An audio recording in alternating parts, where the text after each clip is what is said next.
Hello and welcome to What We Were Watching. It's Catherine. And Liz. And Ed. And John. And we're going to do a Barry special episode.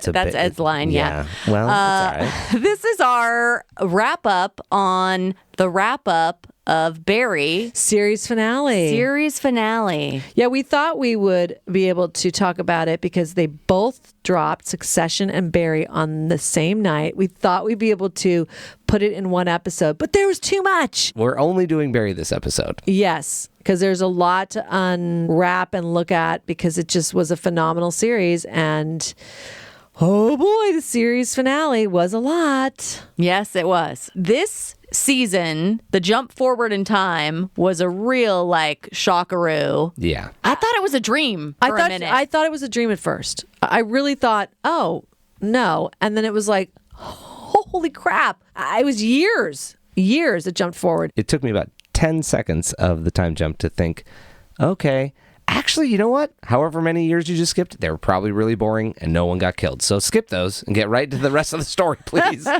Good job. Yeah. You didn't waste a whole half a season of nothingness of well, I'm stuck here in Arizona. Let's get religious. Let's figure out this baby. No, skip all that. Skip to at least 10 and start. Okay, good. Yeah, because, the episodes leading up to that jump, Barry, he's in prison. Is he going to escape? And like I said, anti-hero again. You're rooting for him, but, what he's done is horrific. He's a hired hitman, and usually the aftermath of some of his jobs, especially anything involving NoHo Hank, the collateral damage was really significant. Sally Reed, his girlfriend, Sarah Goldberg, please be nominated for an Emmy again. She is astonishing. Oh, my God. We thought, oh, my God, she's found her way back into the industry as an acting coach. No, she's got to burn that down. Her ego can never get out of the way. It is so crazy. And NoHo Hank, I know he will not admit it, but he basically set up Cristobal to die. So when we do that jump and Fuchs is in jail, you're just and the evolution of Fuchs is very fun. Gene, one of my favorite, Henry Winkler ever, he basically is disappeared. And so you're just when they do that significant, a decade jump, you're sort of wait, where are we going with this? We come back and it's Gene's good agent or manager, Tom, is living in his house with all of his dolls. Sally and Barry are discovered religion and are basically just hiding out with their son.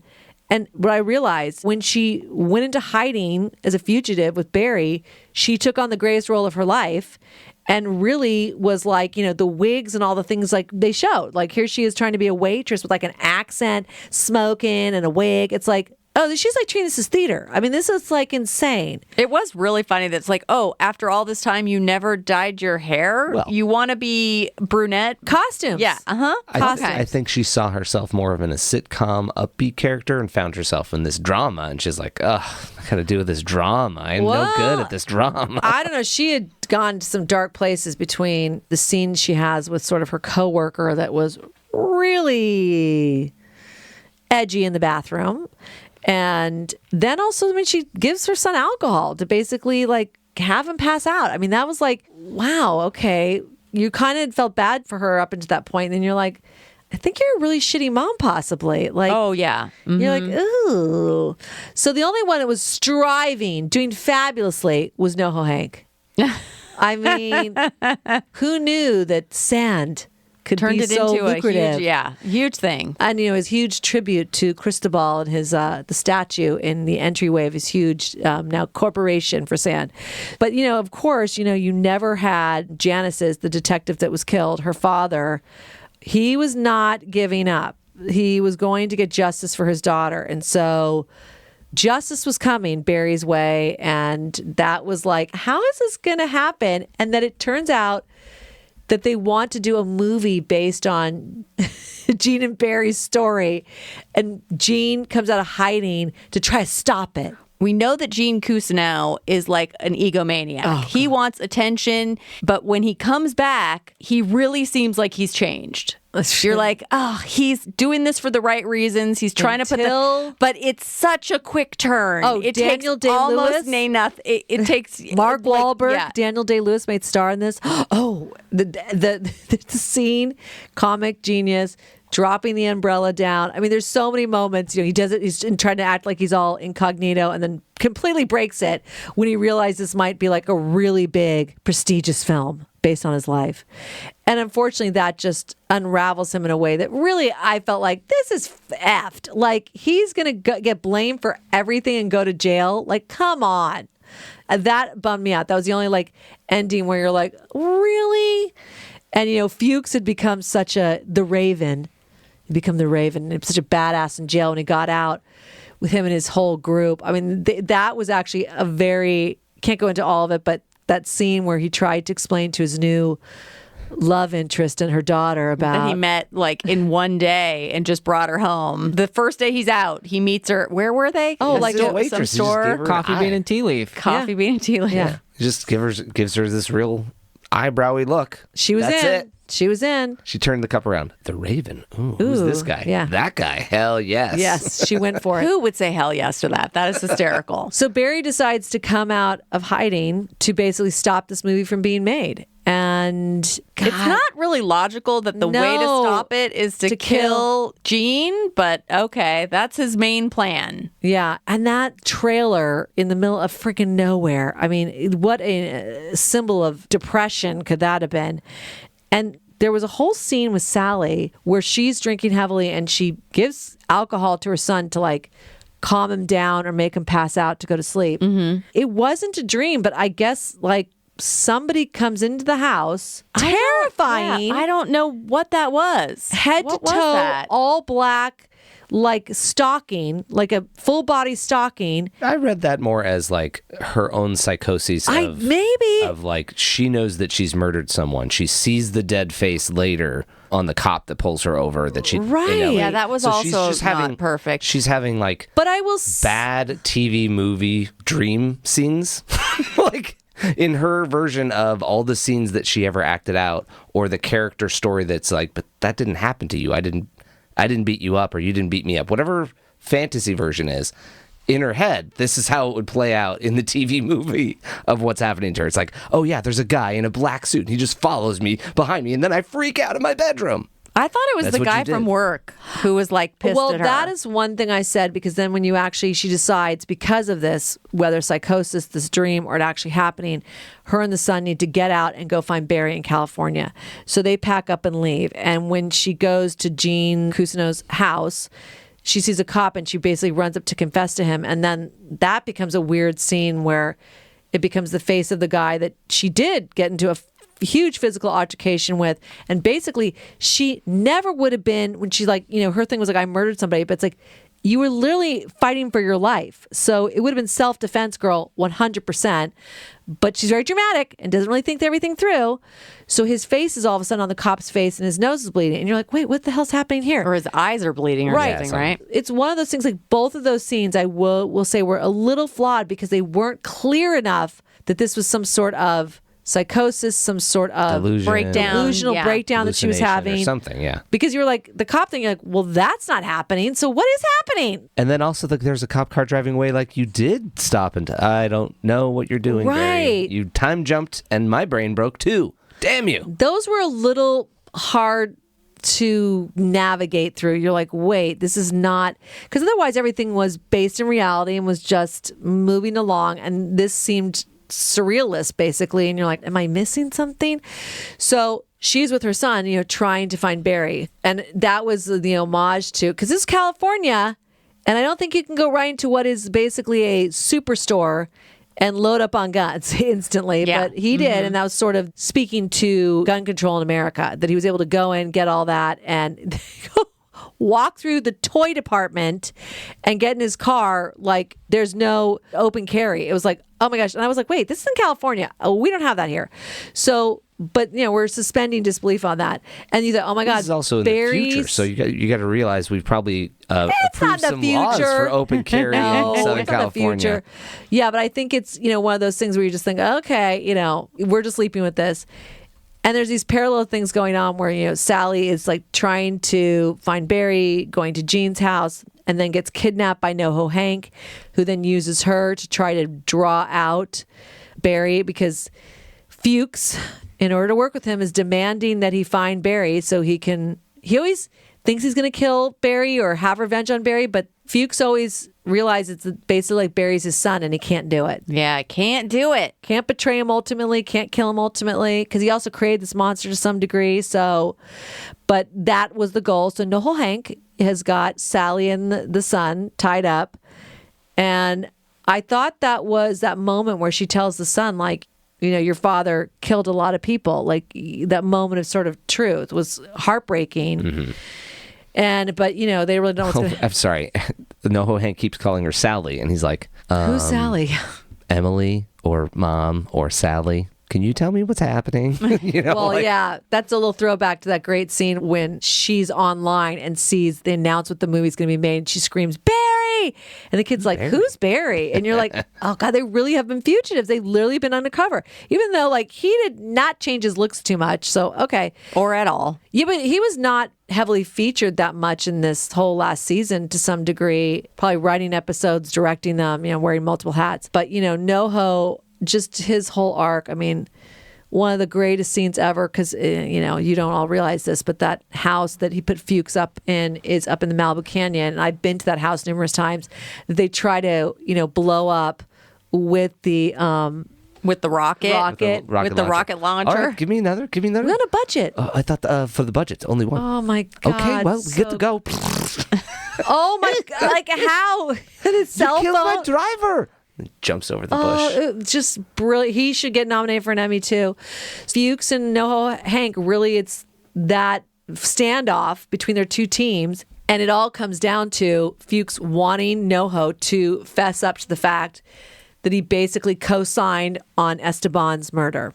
And he won't do it. He's the love of my life. He cannot admit to himself that he did that. I mean, and listen, he did try to say Cristobal and tell him what was going to happen, but Cristobal had it because one of the most alarming murder scenes ever in that sand pit, he could not get over the fact that NoHo Hank did that. So he wanted out. And I just think, like, well, you could have waited like an hour or two and just said you were going to the grocery store and then never come back. But so that shootout, because you think Barry's going to charge in and kill all of them, but they end up basically killing, once again, spoiler alerts, they all kill each other.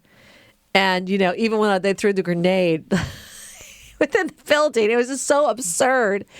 I did rewind the scene because I'm like, wait, the kid and Sally. Yeah, right. Sally, I couldn't track. I knew that that Fuchs had covered the kid so that he was okay. But I was like, where'd Sally go? What happened to her? She was all right. She was off to the side or whatever. And then we have that awesome moment, NoHo Hank, where he is, he basically dies at the foot of the statue of Cristobal. And he reaches up and holds his hand. Oh. So Fuchs really has this like moment of where we understand that he's probably never going to hurt Barry, but then he was never going to hurt his child. So he sort of had a little redemption there for being, the puppet master of Barry and creating Barry into the monster that he was, that he was like generationally not going to do it. Because like I, for a split second, was like, oh my God, is he going to take the son and try to make him into like Barry too? Like, oh my God. So you think, oh, Barry's going to charge in any minute, but where he charges into is Jean's house. Well, he does show up at NoHo Hank's, right? After everybody's been killed. And that's where Fuchs gives him his son back. I mean, ultimately, Fuchs realized he definitely couldn't hurt Barry's son. And then confronted with Barry when he walks out from this, mayhem. Yeah, carnage. He walks up to the building, but, doesn't have to kill anybody because everybody's pretty much already dead. Right. And hands over his son. And so it's like the family unit's, intact again. They basically could leave, but that's not what happens. Yeah. Well, it was very interesting that the family's back together. And then Sally basically makes Barry realize, no, you're going to have to turn yourself in. Mm-hmm. And then he goes to sleep. He basically wakes up and they're gone, right? Yeah. Yeah, and it's like heartbreaking because it's like he doesn't want to let it go. And so that's when he goes to Jean, thinking that Jean's house, that maybe they went there. He's still trying to find them. So then he goes to Jean's to try to find them. I mean, it's like he could just left. And I mean, Sally probably, listen, she's an actress. She probably could have really pivoted this whole thing. And in the meantime, it looks like Jean, they've completely focused on him for killing Janice. The narrative is completely flipped on him. And you're like, oh my God, I think he's going to go down for it because Jim Moss, the $250,000 came up, and the son, even Leo. I mean, it was all falling apart. It really all gets so skewed. I did feel kind of bad for Gene. I mean, he was a jerk, but he didn't deserve to be blamed for. Barry terrorized him in the sense of like, if you're Gene, you understood why he went in to hiding for all those years, and then was so terrified of Barry showing up. I mean, he threatened to kill his son and grandson. I mean, it was awful. So, I mean, obviously the big irony is, of course, Barry was ready to go to the police and confess everything, and then Gene kills him. So now it's ruined. Yeah. Like, you had your out, but now you've made this one last bad decision, and now you're screwed. Yeah, because Gene's manager, Tom, has been living in the house, and he actually sees Barry first and basically tells him, no, your wife and son have not been here. And then you see that moment where it breaks Barry. He's like, can you call the police? And then you hear like a gunshot, and it's off frame. So when you pull back and he falls back in the chair, and it's revealed that it's Gene who's basically shot him in the shoulder. So maybe he could have survived and confessed to everything. Yep. And the episode's series finale is called Wow. And he goes, oh, wow. Like, it's freaking Gene. And then, I mean, yes, exactly. Like, bullet to the head. Like, there's no recovering from this. There's going to be no repercussions for Barry. Justice is not going to be served. It's like, what did you just do, Gene? Like, what the fuck did you just do? Yeah, but is it Rip Torn's fault? Because he shouldn't have given him a real gun. Yeah, Rip Torn. It was the Rip Torn gun. Well, now, God! I think he followed the instructions. He didn't shoot himself in the dick. Yeah, well, I mean, good job, I guess. Barry in the head, so, Oh, Lord. So then the next ironic thing is another time jump, and the son is now older, and Sally is living in wherever as a drama school teacher. I guess living her best life. It seems like she may have evolved because she's teaching high schoolers and seems to be giving them their kudos and saying how great they are, which the old Sally was completely incapable Not of. capable, yeah. And it does seem like she has a very sweet relationship with her son. And I thought it was interesting they had that moment where a guy was basically like hitting on her, and she's like, no, I'm not interested, bye. Then really the last scene of the movie is the son watching the movie of this story, which is, of course, the very skewed version we as an audience know is completely inaccurate, which is a funny comment on Hollywood and Hollywood movies. Mm-hmm. And this feels like it's a bad action movie. I mean, you're purposefully making it bad. Yes. Like, these performances are slightly bad. This whole pacing is slightly bad. It seemed cheap. Yeah, it was on purpose, 100%. But it's like, oh no. You brought up that Sally did tell the son, no, Barry killed a bunch of people. So, but he was young when that happened. I wonder if he would not remember that. And also possibly traumatized because he was at a mass shooting. I mean, he survived it and was jumped on by Fuchs, but like 20 people died right around him. But would he remember that, like, well, it wasn't my dad who did that. My dad showed up after. I mean, I guess yes, not, no, I maybe. agree. No, he might remember that, but it could, who even knows? I'm just saying, like, how traumatizing the entire experience was. And they were so, I mean, their isolated existence in hiding was just horrible. And he wasn't allowed to play baseball for some reason. What was that about? I'm just disappointed. Injuries. I'm just disappointed that the movie didn't actually have Daniel Day-Lewis in it and Mark Wahlberg. Okay, wait. Like, if you would have just landed those two things at the end of the series, that would have been like the golden cherry on top of that. Wait a minute. Fucking Either Sunday. one of them. I so expected that to I happen. knew we couldn't get Daniel Day-Lewis because he very dramatically has announced his retirement. And I don't think for Barry's series finale, he was coming out of retirement. Maybe he could have been a really big fan. You don't know. No, there's only one reference of him. Like, no. I mean, I think, he might for something eventually, but it wasn't going to be for this. I had hopes because we were with HBO and Mark Wahlberg has a long history with HBO. Because of Entourage, you mean? Yep. And even Boardwalk Empire. I thought he might be willing to do a little cameo, but the thing is that was not a cameo. No, there was quite a lot of that the was movie the within problem. the movie. Or the movie within the TV Yeah, show. I think that was the problem. It was like, oh, they This probably would be about 2 weeks of shooting. For You're like, sure. what? How many lines do I have for this trailer inside the series? Never mind. And you, like Catherine said, kind of had to act bad.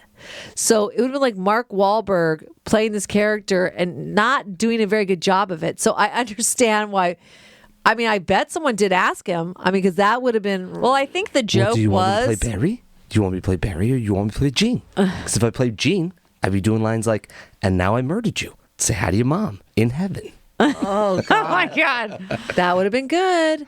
So, yeah, I mean, I just, we basically see Sally and her son at a good place.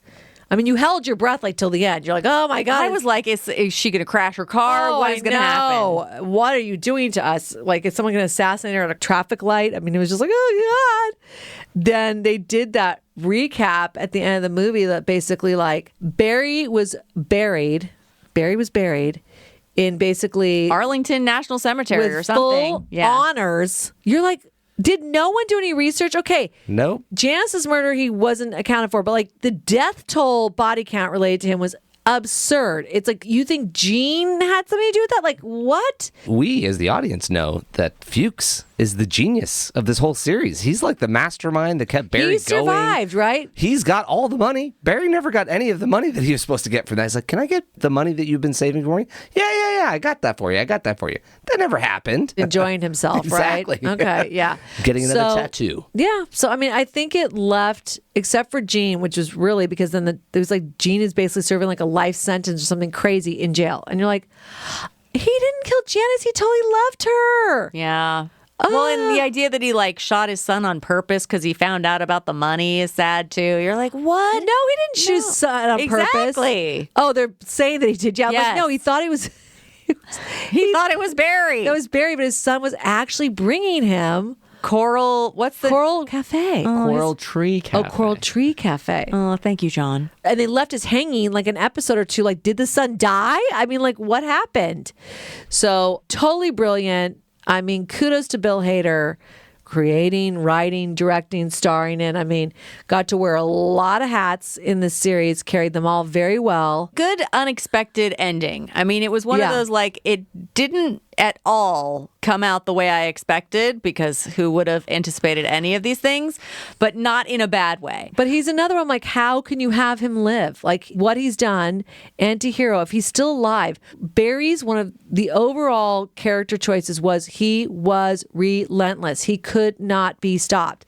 So if he was in jail, either revenge on Fuchs, Gene, or trying to get back with Sally and his son, he wouldn't have been stopped.